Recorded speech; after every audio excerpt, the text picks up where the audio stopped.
Stormio yw enw'r ail gam o ffurfio grŵp fel ei nodir yn model Tuckman.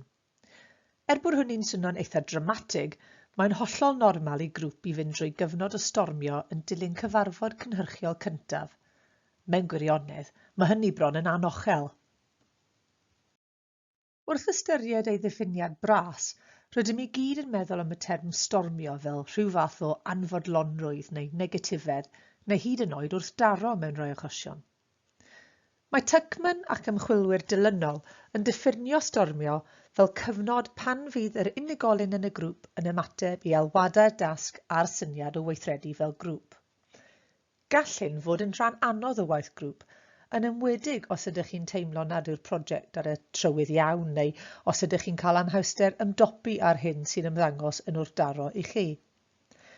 Gall deall stormio fel rhan hanfodol o ffurfio grŵp eich helpu i ymdopi â'r profiad a'i ddefnyddio i gryfhau eich gwaith grŵp a'ch cyfraniad at y dasg, yn ogystal â gwella eich sgiliau cyfathrebu a chi drafod. Felly, bydd yn defnyddiol i ni feddwl am stormio mewn 3 cam. Yn gyntaf, pa fathau o anfodlonrwydd neu wrthdaro a allai godi? Sut bydd unigolion a'r grŵp yn ymdrin â'r materion hyn? Ac yn olaf, sut gall eich grŵp fyfyrio ar y cam stormio a dysgu ganddo? Felly, yn gyntaf, pa fathau o broblemau allai godi? Efallai byddwch yn gyfarwydd â'r mathau cynlynol o ymddygiad cyffredin mewn cyfnod o stormio. Felly cymerwch funud i ddarllen trwy'r rhestr ar y sleid. Yn y pen draw, mae'r mathau hyn o ymddygiad yn arwain at ddiffyg cyfathrebu a rhannu gwybodaeth, sy'n effeithio ar allu'r grŵp i wneud y gwaith ac yn arwain at anfodlonrwydd cyffredinol yn y grŵp. Wrth gwrs, mae'n bosib y byddwch yn gallu meddwl am fathau eraill o ymddygiad a'i heffeithiau. Ond beth bynnag yw'r ymddygiad, mae'n nodi'r problemau'n mynd â ni nôl i'n hail gwestiwn. Sef sut i ymateb i stormio. A sut gall y grŵp ymateb iddo mewn ffordd gadarnhaol? Yn gyntaf, efallai bydd y grŵp yn gallu datrys gwrthdaro trwy gyfeirio nôl at unrhyw rheolau sylfaenol a wnaethwyd gennych yn ystod y cam ffurfio. Ond mae hefyd yn defnyddiol i gofio'r awgrymiadau eraill hyn a fydd yn eich helpu chi i symud ymlaen o wrthdaro a datblygu sgiliau cyfathrebu gwerthfawr. Felly, canolbwyntwch ar y grŵp yn hytrach nag ar unigolion. Bydd popeth sy'n cael ei wneud yn cael rhyw effaith ar y grŵp ac ar ganlyniad y prosiect.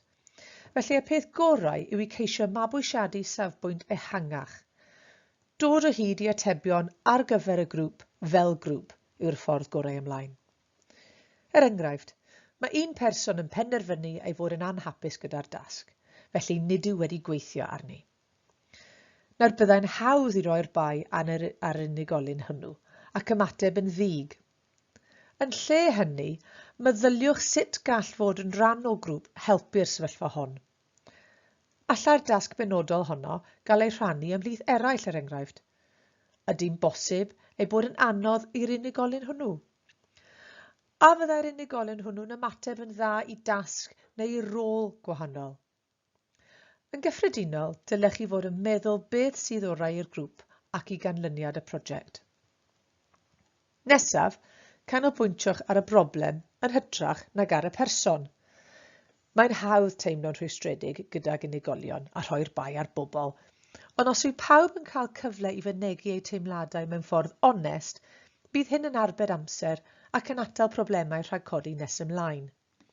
Felly, beth gall y grŵp cyfan ei wneud i ddatrys y broblem hon?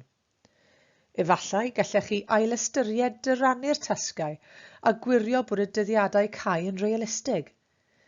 Felly, ceisiwch bod yn wrthrychol a deall bod gwahaniaethau a safbwyntiau amrywiol yn gallu arwain at ganlyniadau gwell. Efallai y byddwch chi mewn gwrthdaro ag aelodau eraill o'r grŵp.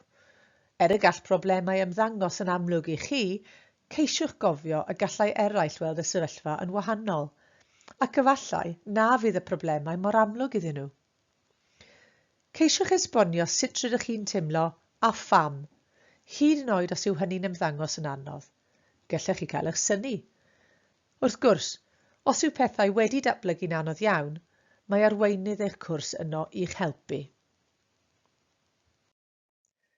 Gall bod yn ymwybodol o faterion yn ystod y cam stormio fod o gymorth mawr i ddeall beth sydd wrth roedd y broblem ac galluogi chi i fod yn fwy gwrthrychol. Ystyriwch rannu'r wybodaeth hon ag aelodau eraill eich grŵp i'ch helpu i fyfyrio. Dyma rai pethau y gallai fod yn ddefnyddiol myfyrio arnynt. Sut eithaf chi ati i ymdrin a gwrthdaro? Gafodd ei ddatrys? Ac os naddo, pam? Beth wnaeth y grŵp yn ei gyfanrwydd yn dda? Beth gallech chi ei wella? A sut wnaethoch chi ymateb fel unigolyn? Beth rydych chi wedi ei ddysgu? A beth byddech yn ei wneud yn wahanol y tro nesaf? Felly, y gall y syniad o ymdrin a gwrthdaro mewn gwaith grŵp deimlo braidd yn frawychus, gall deall ei fod yn elfen anatod o weithio gydag eraill helpu i normaleiddio cam stormio. Bydd bod yn gyfarwydd â'i nodweddion a'r strategaethau ar gyfer symud y tu hwnt i stormio eich helpu i feithrin sgiliau megis cyfathrebu, empathi, meddwl yn feirniadol a datrys problemau. Bydd y rhain i gyd yn eich helpu drwy eich gradd ac wedi hynny. Hefyd, mae'n bwysig sylweddoli nad yw grwpiau bob amser yn symud trwy bob cam mewn ffordd llinol. Weithiau, gallech symud yn ôl i'r cam stormio gan weithio ar set wahanol o broblemau. Unwaith eto, mae hyn yn normal, ac os byddwch yn digwydd symud yn ôl cam, bydd gennych y sgiliau angenrheidiol i ddatrys y problemau. Nawr rydych chi'n barod i symud ymlaen i'r fideo nesaf.